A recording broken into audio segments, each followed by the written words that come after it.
Good morning, everybody. I thought it would be a good idea to post a video just to remind you how to put the bassoon together, take it apart, swab, and walk around with the bassoon. It's more complicated than the oboe, so here we go. First, a quick review. I'm just going to show you my bassoon. We're going to talk about the joints of the instrument. So, my case looks a little different from yours, but there's the bell, boot joint, wing joint. See if I can get it. There you go. And long joint. And then underneath the boot joint is where this compartment right here has my bocal in it. Okay. So, putting the bassoon together. The first thing you need to do is take your reed and put it in some water. So I really don't care what you use for a container, as long as the whole reed can fit in there, we're fine. Again, we want to soak the reed in water because it's a lot more efficient than sticking it in your mouth. If you stick the reed in your mouth, you're not going to get the middle part of the reed wet, and it won't play very well for about 10 minutes. So if you put the reed in the water, when you start putting the bassoon together, it'll be soaked up by the time that you have put the instrument together. You can move on with your life. The next thing we do, we build the bassoon from the bottom up. So we start with the boot, like so. And then the next joint we use is the wing joint. So I like to hold my boot joint at the top with my left hand, and then hold the wing joint in your right hand. So I've got my thumb on the inside of the wing, fingers curve around. And then I will usually rest the boot joint on my leg and twist the wing joint into place. Now, I need more cork grease on mine. You shouldn't have to work as hard as I'm working to get my wing joint in right now. Many of you will find that you have a scratch in the wing joint and the boot joint, usually right around here. The purpose of that scratch is to make sure that you line up the wing joint correctly. If you don't have that scratch, you just want to make sure that the inside of the wing joint is symmetrical to the hole that your long joint is going to go in. Okay, next is the long joint. So again, you can either have your bassoon on the ground or on your leg. I wouldn't recommend putting it inside the case because you're going to be applying enough pressure that you could damage the case if you do that. So line up the long joint like so and just push straight down. And then finally, we add the bell. So the bell only has one key on it. You want to make sure it's pushed down the whole time you're assembling. You line up the bell with this bridge key here, and again, pull straight down.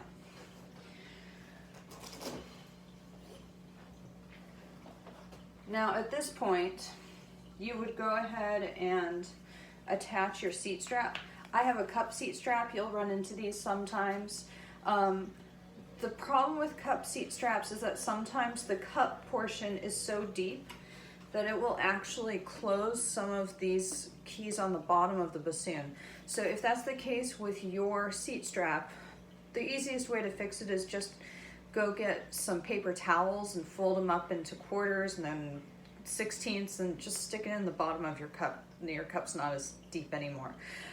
If you have a hook, you want the hook to be on the side of the boot cap that does not have any keys. So you see there are keys up here. The no keys side is where you hook up the seat strap. Now, I'm more interested in showing you how to walk with the instrument, so we're going to review that right now. First of all, the bocal goes in the bell of your bassoon. You don't want to put the bocal in the bassoon like this and walk around. You're just asking to run into something and damage your bocal. You don't want to put your bocal in your wing joint because the wing joint is not big enough to accommodate for the curve of the bocal. So if you're walking, bocal goes in your bell. If you're putting your bassoon down and walking away, don't leave your bassoon in your bell. You put it either in your case or on your music stand. The end. Don't leave it in your bell. So when carrying the bassoon, you want to make sure you're holding on to the boot joint. You'll see a lot of people walk around holding the bassoon like this, and that's fine until you get a bassoon with loose joints, and then it will fall apart every single time that you do that. So be in the habit of holding the bassoon from the boot joint. The way I teach my 6th graders to pick up a bassoon is as follows. Hold your left hand out in front of you. Form an L. Point the L down. Your index finger is going to go along the side of the boot that does not have any keys. So, like so. Your thumb goes away from your body. Your other fingers move around the back of the bassoon towards your body. Then you bend your elbow and you put the bassoon in the crook of your elbow, kind of like a baby doll. Thread the seat strap underneath one of your fingers, any one of your fingers, all of your fingers, and now you're set to walk. Putting the bassoon away. So we do it in reverse order from how we put it together. So the bocal. You'll sometimes get a popping sound when you're playing bassoon. That's the sound of water in the bocal or possibly in the keys. I talk about it in my bassoon handout. There's 2 ways to get water out of a bocal. That's my dog Maggie, by the way. The first way is that you can take the bocal off the bassoon, put your finger over the pinhole, and blow it out like it's a snorkel. So, like so. Just be careful where you point it. Don't point it at me. Don't point it at yourself. Don't point it at your neighbor. Usually point it at the ground. The other thing that you can do, and this is what we have to do most of the time as bassoonists, we just suck the spit back in through the reed. So like keep the bassoon in playing position, just see your spit. It'll be gross the first time you do it, and then it won't bother you again. So just do it, get it over with. Okay, so bocal goes away first. And remember, I recommend putting the reed back in the soaking water when you're putting the bassoon away. That will soak off some of the saliva and improve the life of your reed. Next, I will usually put the bassoon on the ground for this next step, and I will put the boot between my feet, like so. It just gives you a little bit of leverage. There we go. So again, grabbing the top of the long joint with your left hand. With your right hand, you grab the bell and you make sure that this key is depressed. Twist, pull.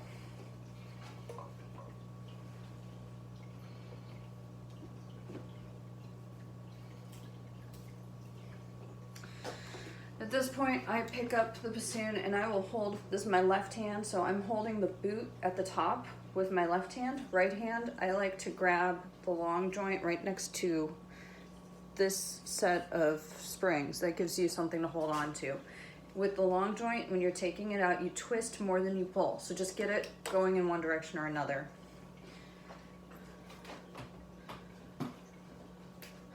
Then with the wing joint, you see I flipped it around. So left hand is still holding the boot.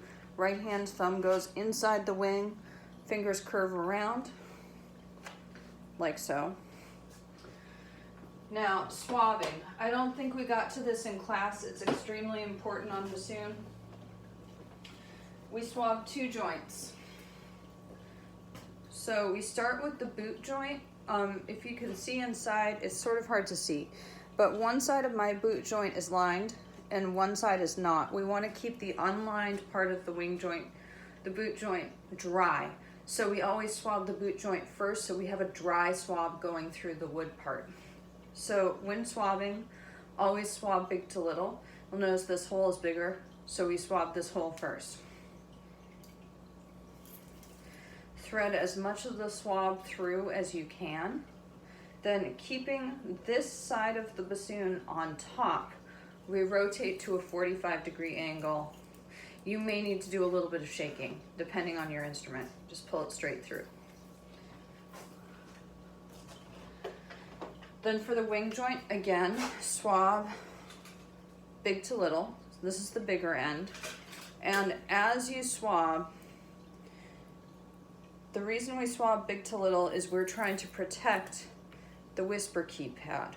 So don't rest it on your leg, just hold it with your hand. You can do this and guide the swab away from the whisper key. Now that being said, sometimes with my 6th graders, when they're just learning how to put the instrument together, it's too much to ask them to not rest the wing joint on their leg. Let them get a little bit comfortable with it first and then tell them to stop it. But sometimes I feel like if you give a 6th grader too much information, their brain just kind of explodes and they shut down. So you can work up to that.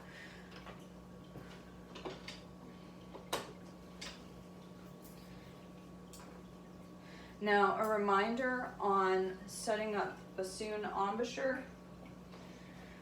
What I recommend is you check your embouchure by putting your mouth on the bocal by itself, like it is a straw in the cafeteria. So like so. You don't want the lips to go over the teeth. You want them kind of in front of the teeth, and you really don't want to see a lot of your lips. When you put the reed in your mouth with that style of embouchure, you should get a crow that sounds something like this. And you're shooting for a concert E flat. If you can get a concert E flat out on your bassoon reed, you're doing everything you need to do to play the instrument correctly and in tune. If you can't get a concert E flat, just practice improving your range on the reed. So like so. Just build in any flexibility that you can, but what you want is the concert E flat. I think that's enough for now. I hope this was helpful. I'll see everybody on Wednesday.